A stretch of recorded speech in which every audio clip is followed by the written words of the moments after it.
Au menu ce soir, victoire pour la victoire. Les Montréalaises remportent pour une première fois de leur jeune histoire la Coupe Walter.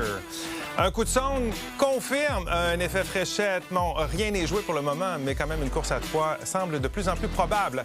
Et des Airbnb interdits en plein week-end de la F1, c'est tout un test pour les nouvelles règles. Les 22h, je m'appelle Michel Bérère et bienvenue au Débatteur.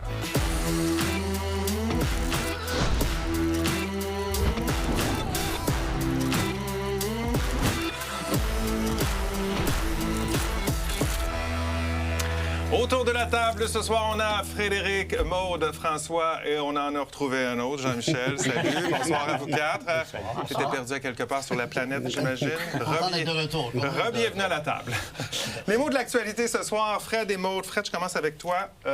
Insurrection. Insurrection. Donald est en manque d'attention, comme d'habitude, veut attirer celle-ci ailleurs. D'ailleurs, les États-Unis parlent d'accuser Raúl Castro pour un meurtre prétendument commis d'Américains en 96, espèce de patente à gosse, pas trop bien ficelée, et en appel à l'insurrection du peuple cubain, en disant essentiellement, vous pouvez choisir un nouveau gouvernement, vous pouvez compter sur nous. Absolument, c'est d'une subtilité sans nom, fidèle à ses habitudes.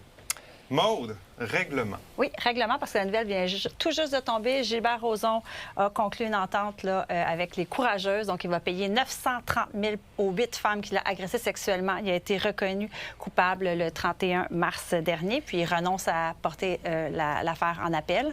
Donc, voilà, ça met fin au dossier définitivement. C'est terminé. Parlons d'une autre victoire ce soir.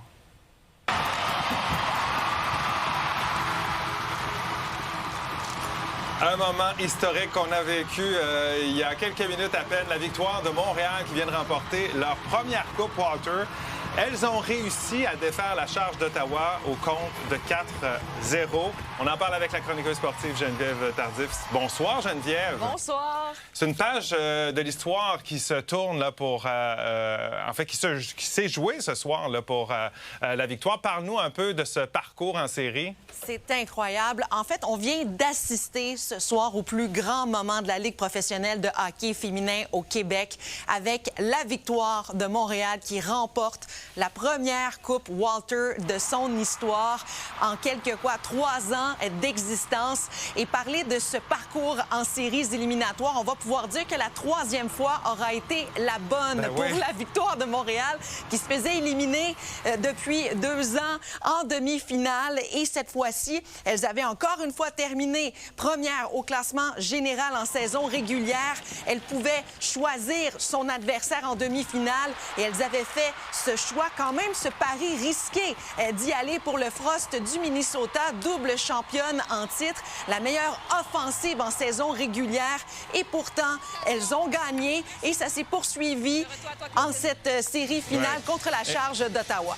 Geneviève, il y a 2 joueuses là, de la victoire qui se sont vraiment démarquées, dont Marie-Philippe Poulin. Oui, exactement. Marie-Philippe Poulin qui vient d'être nommée joueuse par excellence des séries éliminatoires. C'est elle la meilleure pointeuse des séries. Et je peux pas ne pas nommer aussi la gardienne, la grande muraille de Charlevoix, Anne-Renée Desbiens, qui a été excellente. C'était difficile de choisir entre les deux là, comme joueuse par excellence. Et un mot pour dire que c'était probablement le dernier match de l'équipe comme on la connaît là, présentement. Explique-nous un peu. Oui, il va falloir profiter assez rapidement de cette victoire avec la Coupe Walter. Il va y avoir un repêchage d'expansion. 4 nouvelles équipes qui vont faire leur entrée l'année prochaine avec Détroit, Hamilton, Las Vegas et San Jose. Alors, oui, ce visage qui va changer de la victoire de Montréal l'année prochaine. Ouais. Chapeau aux filles, hein? Ça a été tout un match ce soir, go, victoire, toute une série. Go! Oui, tu fais bien. Merci beaucoup, Geneviève. À bientôt. Bye-bye. Frédéric, c'est une première coupe pour l'équipe de Montréal. C'est quand même tout un accomplissement, il faut dire, hein? Oui, évidemment. Puis, comme le disait Geneviève, il va y avoir une expansion. 4 clubs, en plus celle qui existe déjà. Clairement, c'est une ligue qui est en santé. Ouais. Moi, j'avais des doutes au début à savoir est-ce qu'ils vont avoir autant de succès financier. Très clairement, oui. On a rempli le Madison Square Garden, on a rempli le Centre Bell, on a rempli le Colisée, en fait, l'ancien Colisée à Québec et ainsi de suite. Un peu partout, au Vancouver, Seattle, même chose. Et là, on s'exporte À San Jose, on s'exporte à Détroit, Hamilton et à Vegas. Franchement, Donc, tu chapeau. me confirmes que tu as suivi la série? Comme tu peux voir. Oui, hein, je vois ça. François, Jean-Michel, c'est un gros défi quand même pour la victoire de faire parler d'elle alors que les Canadiens sont en série. Puis on dirait qu'il y a juste de la place pour les Canadiens. Ben, je trouve qu'on en parle quand même pas mal. Ouais. Je trouve ça bien. Et tant mieux. Ben oui, on commence le bulletin avec ça. Ben là, Qu'on dise pas qu'on hey, oui, c'est une je le victoire, sais, mais comme qu'on ça. arrête de dire qu'on n'en parle pas. Je trouve ça très bien qu'on en parle. On devrait encore en parler plus. C'est pas vrai qu'on n'en parle pas. On en parle. Pour une ligue qui n'a que 2 ans, 3 ans, on va dire, cette année, bravo. Mais c'est pas vrai qu'on n'en parle pas. François. Bien, le problème de la victoire, ça va toujours être un peu le même problème que les Expos avaient lorsqu'ils démarraient la saison puis que le Canadien se rendait loin en finale. Ils sont toujours mis à côté. C'est fantastique, là. Je suis bien heureux, mais je l'ai moins suivi parce que mon amour en ce moment est pour le Canadien. Le Canadien. Je peux pas en donner à tout le monde en même temps. Ça se multiplie, Ben François. oui. Ça Je suis se trop divise fidèle. pas. Comment? Oui, c'est vrai. OK, Maude, je vois que tu as un Ben oui. T-shirt. T'es Je l'ai allé mis, les oui. voir. Je suis allée les voir 2 fois. Oui. C'est fantastique, c'est merveilleux. J'aimerais qu'il y ait encore plus d'engouement, qu'on en parle encore plus. Mais Puis il y avec a plein ça, avec cette d'initiatives. victoire-là, est-ce Ben que tu oui. penses que l'engouement va augmenter? Absolument, je pense que oui. Puis je pense que les jeunes générations aussi, moi je regarde ma fille à son école, on peut porter le T-shirt de la victoire Oui. quand c'est un match canadien ou quand c'est un match de la victoire. Je trouve ça vraiment intéressant. Au lieu de porter l'uniforme, Oui. là, les enfants sont encouragés à mettre leur chandail. C'est merveilleux. Ça fait... La ville est hockey, la province est hockey, c'est T'as pas raison, juste le Canadien. T'as raison. Comme T'as à nouveau, raison. tu peux même faire un bulletin de nouvelles avec ton Regarde. chandail. On voulait faire une belle place à cette victoire de la victoire ce soir. Encore une fois, chapeau les filles. Quand on dit que tout peut arriver en politique, l'effet fréchette se fait sentir au Québec. T'sais, on se demandait s'il y en a un ou pas. Bien, il y a un sondage qui nous dit qu'il y en a un. La CAQ remonte dans les intentions de vote selon un nouveau sondage Léger québécois. Les troupes de Christine Fréchette récolteraient 22 des voix s'il y avait élection. C'est un gain de 5 points en seulement un mois. Ça ne change toutefois pas le portrait global puisque le PQ demeure en tête à 30 suivi du Parti libéral à 28 Ce sont de bonnes nouvelles pour les caquistes après, il faut dire, plusieurs mois difficiles. On va en parler avec l'analyste politique Antonine Iaccarini. Salut, Antonine. Bonsoir, Michel. C'est une belle remontée de la CAQ dans les intentions de vote. Assez pour qu'on parle d'une véritable course à 3 à l'automne ou il est trop tôt? Bien, c'est encore un peu tôt. Hein. Ce qu'on doit retenir de ces sondages-là, premièrement, c'est que ça bouge et ça continue de bouger. Donc, rien n'est joué pour l'automne prochain, mais on le ressent quand même, cet effet fréchette. Aller chercher 5 points depuis le dernier léger, c'est sûr que c'est une bonne nouvelle et ça va aider Mme Fréchette pour quelque chose de très important, le recrutement de candidats. Parce que chez les autres partis, ça recrute, ça présente des candidats, mais à la CAQ, pour l'instant, on n'a pas de nouveaux candidats à présenter. Il y a une donnée qui doit particulièrement faire sourire Mme Fréchette, c'est le taux de satisfaction envers son gouvernement. On va voir ça, là. Oui, donc pour les taux de satisfaction, peut-être qu'on va les voir à l'écran, mais j'ai rarement vu des chiffres aussi parlants. Donc, on a un taux d'insatisfait. Donc, il y avait à peu près 66 des gens, le 2/3 des gens qui étaient insatisfaits du gouvernement Legault. Et on voit une baisse de pratiquement la moitié des insatisfaits qui ont fondu avec l'arrivée d'une nouvelle chef à la tête de la CAQ. Donc, quand on dit que le chef a une grande importance dans un parti politique, c'est dur de ne pas faire le parallèle quand même avec ce qui s'est passé avec Mark Carney au fédéral. On change le chef d'un parti, même si c'est un peu les mêmes personnes, les mêmes ministres autour de ce chef. Ouais. On voit que le taux de satisfaction a énormément monté depuis son arrivée. Ouais. C'est un coup de sonde inquiétant cependant pour les libéraux, là, surtout quand on regarde les réponses à la question qui ferait le meilleur premier ministre. Oui, et pour M. Milliard, ce qu'on peut retenir, c'est qu'il est moins populaire finalement que son parti, là, avec un 15 des gens qui pensent qu'il ferait le meilleur premier ministre. Il n'y a personne qui a des résultats extraordinaires. En fait, le chef qui a le plus haut résultat quand on pose la question qui ferait le meilleur premier ministre, c'est un certain ne sait pas qui est à 29 Donc ça aussi, ça veut dire qu'il y a un potentiel de croissance encore puis qu'il y a des gens qui ne sont pas décidés. Quand on pose la question qui est le premier ministre du Québec, je ne sais pas. Il y a du monde qui vont gagner à ce concours-là. Rapidement, en une phrase, là, le grand perdant, est-ce que c'est Éric Duhem, selon toi? Bien, il a perdu quelques plumes, Éric Duhem, depuis le dernier sondage. Il y a un 3 points de moins. Et la donnée qui est inquiétante pour M. Duhem, c'est aussi du côté, est-ce qu'il ferait un bon premier ministre? Il est plus polarisant, M. Duhem, mais il risque quand même d'aller chercher quelques sièges dans certaines régions aux prochaines élections. Et ça continue de bouger. Ben oui, puis il y aura d'autres coups de sonde. Merci beaucoup, Antonine. Bye-bye. Bonne nuit. Bonne soirée, bon débat. Maude, comment on peut expliquer, selon toi, cette montée dans les intentions de vote? Est-ce que c'est dû justement à la satisfaction des gens envers Mme Fréchette? Bien, moi, je pense que sa personnalité semble avoir joué parce qu'on l'a vu, là, les gens ne l'aperçoivent pas tant comme un élément de renouveau par rapport à la continuité. Donc, c'est vraiment sa personnalité qui a changé. Puis je vois que chez les francophones, la CAQ a mieux fait que le Parti libéral. C'est quand même surprenant. Je trouve que les gens ont la mémoire courte. Jean-Michel, si Bernard Drinville avait remporté la course à la chefferie, est-ce que tu penses qu'on serait avec ces résultats? Absolument pas, absolument pas. Je pense que c'est assez intéressant, d'ailleurs, même au niveau de la communication, on parle toujours de Christine Fréchette, on parle rarement du mot CAQ. C'est comme si on voulait mettre de l'avant Christine Fréchette, puis c'est ça qu'on manque. Mais avec Drainville, ça serait pas la même chose. Qu'est-ce qui explique, selon toi, François, le recul de Charles Milliard et du Parti libéral, bien sûr? Bien, il n'a pas fait grand-chose spectaculaire. Puis c'est surtout enfargé une couple de fois. Pas des grosses débarques, mais juste assez pour donner du gaz à l'opposition, de taper sous le clou. Puis il n'y a rien à annoncer. Il a annoncé quelques personnes, mais on ne le voit pas prendre du leadership. Christine Fréchette, en ce moment, elle a le beau rôle parce qu'elle annonce des nouvelles. Elle est partout. Elle est allée à Washington, elle est allée à Paris. Donc, elle a le terrain totalement des nouvelles partout. Puis lui, bien, il a juste fait quelques gaffes. Rien de spectaculaire. Mais rien qui est premier ministrable, là. On regarde ça, puis on se dit, bon, possible course à 3 cet automne. Est-ce que tu es prêt à dire qu'on pourrait même aller à une réélection, Frédéric, de la CAQ? Personne n'aurait dit ça il y a 10 jours à peine. Mais là, clairement, regardez ces chiffres-là. On s'en va jouer à la CAQ dans l'électorat francophone. Il va y avoir des luttes à 3. Rendu là, à peu près n'importe quoi peut arriver. Puis je pense que Fréchette continue d'aller comme ça, tranquillement, pas vite. À suivre. Parlant de partis politiques, Québec solidaire, vous savez, a amené récemment l'idée de créer des épiceries publiques inspirées d'un modèle de grossiste. L'État achèterait en grande quantité là, pour offrir des prix plus bas, notamment dans des entrepôts accessibles au public et dans les régions mal desservies. Le tout, bien sûr, dans le but de réduire la facture d'épicerie des Québécois. Bonne idée ou intervention risquée de l'État? Est-ce que vous êtes pour ou contre des épiceries publiques pour diminuer le coût du panier d'épicerie? C'est la question de notre grand débat de la demi-heure. Allez y répondre et n'oubliez pas de commenter également.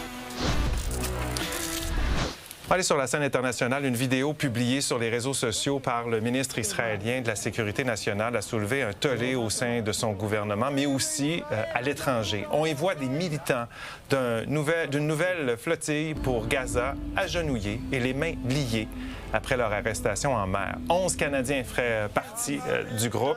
Le premier ministre Mark Carney a qualifié d'inacceptable le traitement infligé à ces civils. D'ailleurs, le Canada est déjà passé à l'action dans ce dossier.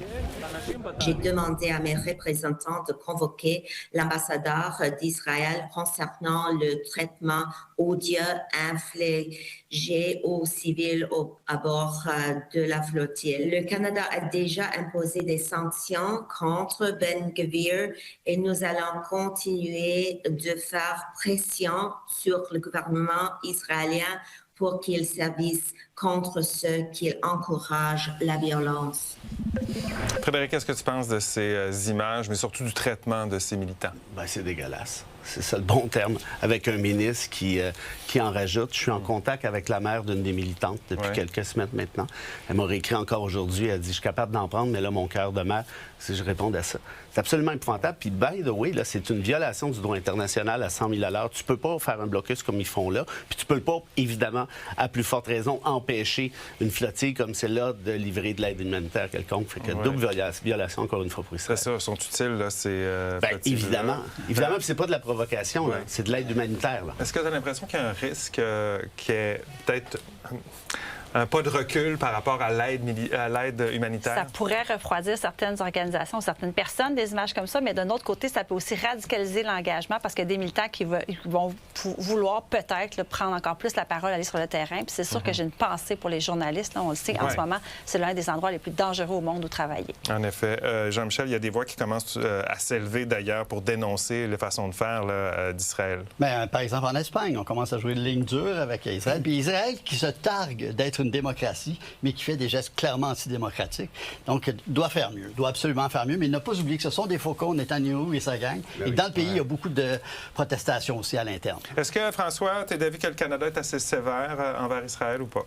Bien, il faut falloir se poser de sérieuses questions. Combien de temps Israël peut faire tout ce qu'elle fait au point de vue international sans se faire taper ses doigts? C'est comme si Israël a une immunité contre tout. Le Canada ferait ça, ça serait épouvantable les sanctions qu'on aurait. Israël s'en tire tout le temps. Notre sondage express en ce mercredi, ça porte sur le dernier sondage léger dont on vous parlait. Est-ce que vous êtes satisfait du travail de Christine Fréchette comme première ministre jusqu'à maintenant?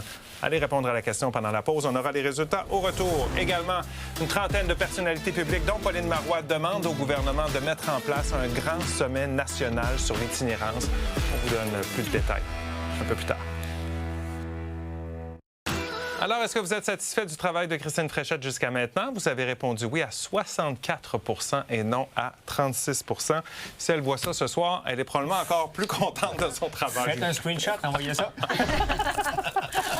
On est à quelques heures du début des festivités du Grand Prix de Formule 1 à Montréal. C'est un peu le coup d'envoi de la saison touristique, hein? Mais ça a lieu presque un mois plus tôt cette année, puisque les locations de courte durée de type Airbnb sont désormais interdites avant le 10 juin. On peut se demander s'il y aura assez de place pour accueillir tous les touristes. Reportage, Marc-Claude Paradis-Desfossés et Élie Lamouche. D'ici 48 heures, le centre-ville de Montréal sera bondé pour le Grand Prix de Formule 1. Selon Tourisme Montréal, on attend environ 350 000 visiteurs et peut-être même plus de touristes encore parce que cette année, l'événement est devancé de quelques semaines. D'habitude, ça se tient à la mi-juin.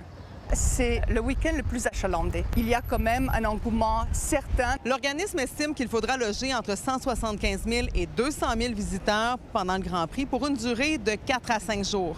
Une manne pour les hôteliers. On va connaître des sommets assez intéressants, 93 % de taux d'hébergement pendant le week-end. Avec le changement de date, je pense que ça fait en sorte que les gens ont réservé un peu plus à la dernière minute, mais ça ne veut pas dire que ça a fait un gros changement. Nous, on était prêts, on le savait. Aussi, avec les matchs d'hockey, ça a fait une grosse différence parce que c'était des réservations hyper dernière minute. En principe, à Montréal, la location de logements de type Airbnb n'est permise que du 10 juin au 10 septembre. Donc, trop tard pour l'événement. C'est un règlement qui est drastique, qui nuit aussi aux Montréalais, Montréalaises qui utilisent la plateforme pour générer des sous, pour faire face à la hausse du coût de la vie et qui nuit aussi à la capacité de la ville d'accueillir des événements internationaux. Et je dis en principe parce qu'on a questionné des touristes. We are tourists, yes. Where are you from? Germany. Was it hard to find a place?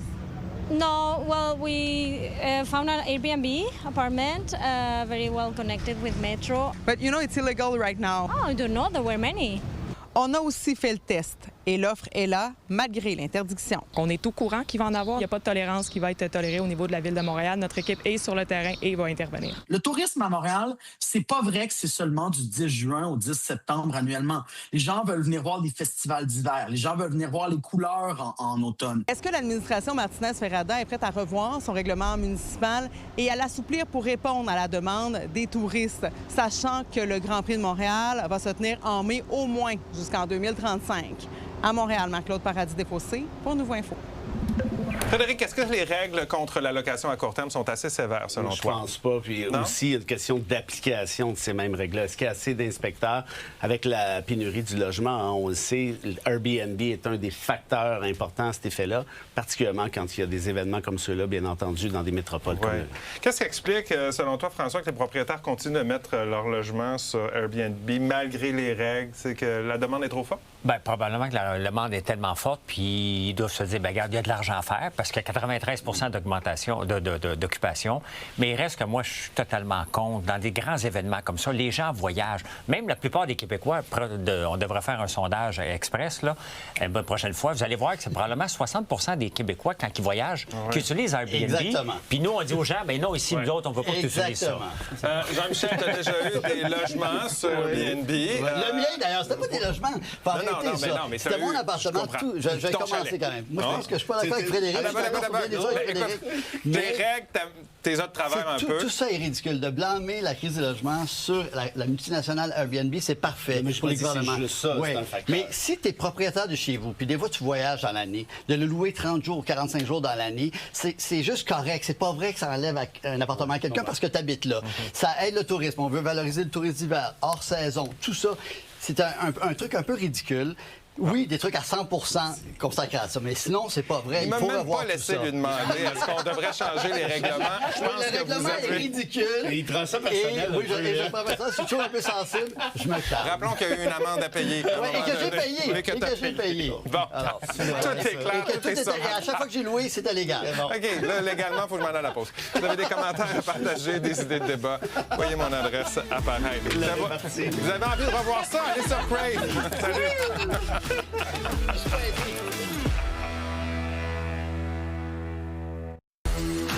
On parle souvent d'itinérance autour de cette table. Il y a plus de 12 000 personnes qui sont en situation d'itinérance au Québec. C'est une augmentation de 20 en 3 ans. Là, il y a 30 personnalités qui signent une lettre ouverte pour demander une mobilisation concrète dans ce dossier. Le groupe est mené par l'ancienne première ministre Pauline Marois. Et là, parmi les signataires, on retrouve les maires de Québec, de Montréal et des membres de groupes syndicaux et communautaires. Ils demandent, entre autres, au gouvernement d'organiser un sommet national sur cette crise humanitaire d'ici 1 an. C'est dire, assoyons tous les intervenants ensemble, pas seulement pour parler, mais surtout pour agir, pour concrétiser et pour coordonner nos actions. Actuellement, souvent, il va y avoir un blocage au gouvernement. Il va y avoir une mésentente entre une ville et certaines organisations. Les services vont pas suivre. Qu'est-ce que vous pensez de cette initiative, Maude et François? Frédéric, pardon. Moi, je trouve ça comme rafraîchissant de voir que quelque chose va être fait, peut-être quelque chose de différent. Il y a beaucoup de gens influents dans ce collectif-là. Donc, c'est une situation qui est inacceptable dans une société privilégiée et riche comme la nôtre. Donc, c'est le fun de voir que quelque chose va bouger. Je suis d'accord avec Maud. Puis de voir Pauline Marois, moi, ça me fait plaisir, honnêtement. Une ancienne première ministre qui dit, là, c'est le temps qu'on règle ça. Ça va assurer, je pense, une espèce de transpartisanerie, en quelque sorte. Éviter qu'un parti politique parte avec la rondelle. Donc, franchement, je trouve que c'est une excellente initiative. Bravo. La crise de l'itinérance, Jean-Michel, est particulièrement visible ici à Montréal, mais on voit que les enjeux sont vastes. Là. Bien, exactement. Puis il commence à y avoir des endroits en dehors de la couronne montréalaise où il y a des problèmes d'itinérance. Mais le challenge aussi, c'est beaucoup de dépendance à la drogue et beaucoup de maladies mentales. Et c'est très dur de gérer ça. Alors, il faut s'attaquer à ça sur plusieurs facettes, en fait. François, est-ce qu'on peut espérer régler ce problème-là à l'échelle provinciale? Oui, mais non. C'est un problème mondial. L'itinérance, elle est partout. À Paris, il y en a encore plus. À Vancouver, ils ont un fléau. Il va falloir regarder ça dans son ensemble. C'est bien de faire quelque chose à la province, mais au moins, si on parle de national, on devrait au moins viser le Canada parce que les problèmes d'Ottawa, les problèmes de Vancouver s'en viennent ici, puis nos problèmes s'en vont là-bas aussi. Oui, on se demande justement comment on va s'y prendre pour régler ça. Espérons, en tout cas, que ce sommet-là va donner quelque chose. Et il faudra qu'il y ait des recommandations puis qu'il soit appliqué après ça. C'est ce que dit Pauline Marois. Là. On va pas juste faire du blabla, on va agir. Et puis d'ici 1 an, donc rapidement quand même. Oui. Et pendant ce temps-là, pendant qu'on en parle, il y a des gens qui vont encore dormir dehors ce soir. Voilà comment on a vu l'actualité à vos cellulaires, tablettes, place au grand débat. On va parler d'épicerie publique. Oui, un nouveau concept que nous amène Québec solidaire. On parle de ça dans 30 secondes.